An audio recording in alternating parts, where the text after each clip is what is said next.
ठाण्यातील रायलादेवी तलावात नुकत्याच घडलेल्या दुर्दैवी दुर्घटनेत 2 अल्पवयीन मुलांचा मृत्यू झाल्यानं शहरात शोककळा पसरली आहे। या दुर्घटनेच्या पार्श्वभूमीवर ठाणे महापालिकेचे नगरसेवक विकास रेपाळे यांनी आयुक्त तथा प्रशासक यांच्याकडे तातडीनं सुरक्षा योजना राबवण्याची लेखी मागणी केली आहे। रेपाळे यांनी आपल्या पत्रात म्हटले की तलावाच्या आजूबाजूला कुठल्याही प्रकारची संरक्षक भिंत अथवा जाळी नसल्यामुळे अशा दुर्घटना घडतात। त्यासाठी त्यांनी पुढील उपाययोजना त्वरित कराव्यात। तलावाभोवती मजबूत संरक्षक जाळी उभारणं, तलाव परिसरात रात्रीसाठी पुरेशी प्रकाश योजना करणं, आपत्कालीन मदतीसाठी बचाव पथक आणि साहित्य उपलब्ध करणं, 24 तास सुरक्षा रक्षक नेमणं, तलाव परिसरात स्पष्ट चेतावणी फलक लावणं।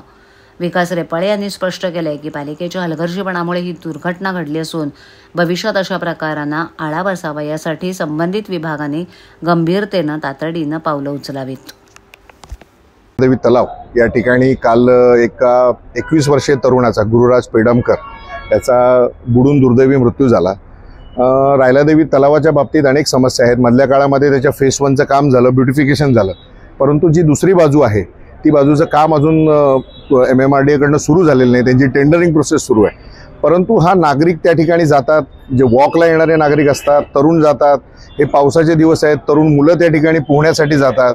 त्या ठिकाणी सुरक्षा रक्षक नाही, लाईफ गार्ड्स नाहीत, त्या ठिकाणी कुठलेही संरक्षक जाळ्या नाहीत, लाईट्स नाहीत आणि ह्या सगळ्या याच्यामध्ये काल एक असा दुर्दैवी अशी ही घटना घडली।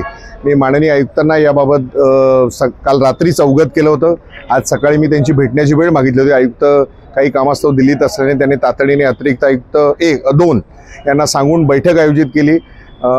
सकाळी देखील आम्ही साईटवर जाऊन आलो। मग कार्यकारी अभियंता कलाल असतील, मनीषा प्रधान मॅडम असतील, स्वच्छता निरीक्षक असतील, त्या ठिकाणी असलेल्या ज्या काही विविध समस्या आहेत, इव्हन MMRDAचे जे अधीक्षक अभियंता आहेत त्यांच्याशी देखील आम्ही या संदर्भात चर्चा केली।